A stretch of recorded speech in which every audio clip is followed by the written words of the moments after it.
ब्रेकनंतर बातमी बघूया सिंधुदुर्गातली। सिंधुदुर्गातल्या वन विभागाच्या अधिकाऱ्यांनीच वन कायदे धाब्यावर बसवून मोठ्या प्रमाणावर भ्रष्टाचार केलाय असं माहितीच्या अधिकारात मिळालेल्या कागदपत्रांवरून उघड होतंय। विशेष म्हणजे या अधिकाऱ्यांवर कारवाई करण्याचं आश्वासन वनमंत्र्यांनी दिलं होतं। एवढं आश्वासन देऊन सुद्धा याबद्दलचा चौकशी अहवाल अजूनही तयार करण्यात आलेला नाही। बघूया याबद्दलचा एक रिपोर्ट।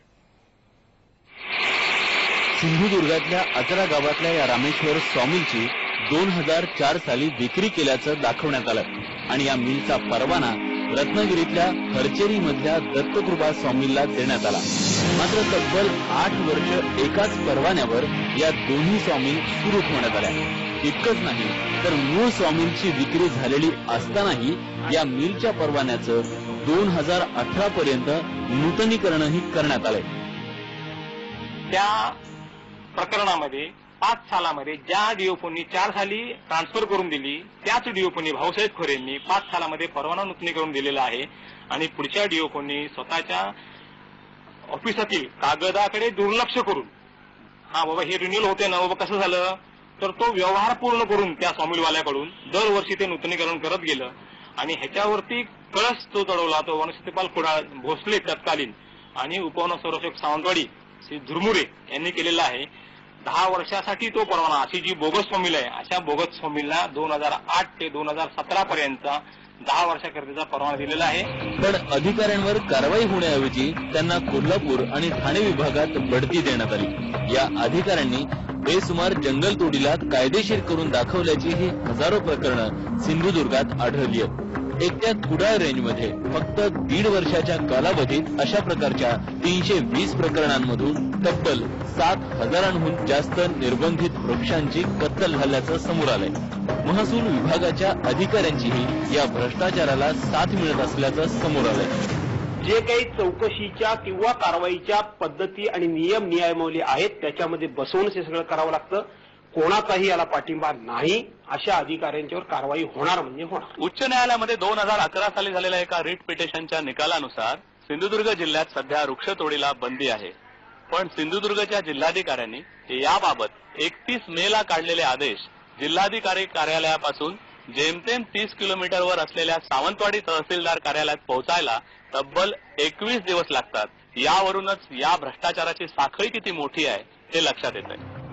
या सगळ्या प्रकाराबद्दल सिंधुदुर्ग जिल्हाधिकाऱ्यांकडून गेल्या 2 वर्षांपासून पत्रव्यवहार सुरू आहे, पण त्याची कुणीही दखल घेतलेली नाहीये। व्हिडिओ जर्नलिस्ट विजय वासुदकर सह दिनेश केळुसकर, IBN लोकमत, रत्नागिरी। आणि यासंबंधी बोलण्यासाठी आपल्या सोबत आहेत रत्नागिरीचे ब्युरो चीफ दिनेश केळुसकर। दिनेशला आपण विचारूया। दिनेश, तुझ्या रिपोर्टमध्ये तू दाखवलेलं आहेस की बेकायदेशीर सॉमिल सुरू आहेत, बेसुमार जंगलतोड सुरू आहे। भास्कर जाधव असं म्हणतायत की जे कोणी अधिकारी याच्यामध्ये सामील आहेत त्यांच्यावर कारवाई होईल, पण RTI कार्यकर्त्यांच्या माहितीनुसार कुणावरही कारवाई झालेली नाही। नेमकं काय चाललंय सिंधुदुर्गात? आरती, माझ्या हातात एक पत्र आहे। हे वनविभागाचं गोपनीय पत्र आहे। 2010 सालातलं खात्यांतर्गतलं गोपनीय पत्र आहे, ज्याच्यामध्ये जे नरेश झुरमुरे तत्कालीन उपवन संरक्षक सावंतवाडी यांच्या निलंबनाची शिफारस आहे। यांच्या निलंबनाची शिफारस ही कोल्हापूरच्या वन संरक्षकांनी केलेली आहे नागपूरच्या मुख्य वन संरक्षकांकडे।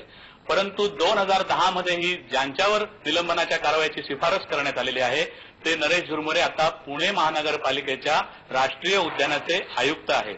यातले दुसरे अधिकारी जे आहेत या सगळ्या प्रकरणांमधले विजय भोसले हे जे आरोपी होते ते विजय भोसले कोल्हापूर वन विभागामध्ये सहाय्यक वन संरक्षक आहेत आणि जे भाऊसाहेब खबरे म्हटले जातात जे तत्कालीन सॉमिलचं परवान्याचं प्रकरण ज्यांनी हाताळलं ते ठाणे विभागामध्ये जव्हारमध्ये डेप्युटी कॉन्झर्वेटर ऑफ फॉरेस्ट आहेत। त्यामुळे या सगळ्या अधिकाऱ्यांवर कोणतीही कारवाई केलेली नाही। भास्कर जाधव वनराज्यमंत्री आहेत, त्यांनी स्वतःहून गेल्या अधिवेशनामध्ये हे कबूल केलं होतं, कारवाई करण्याचं आश्वासनही दिलेलं होतं।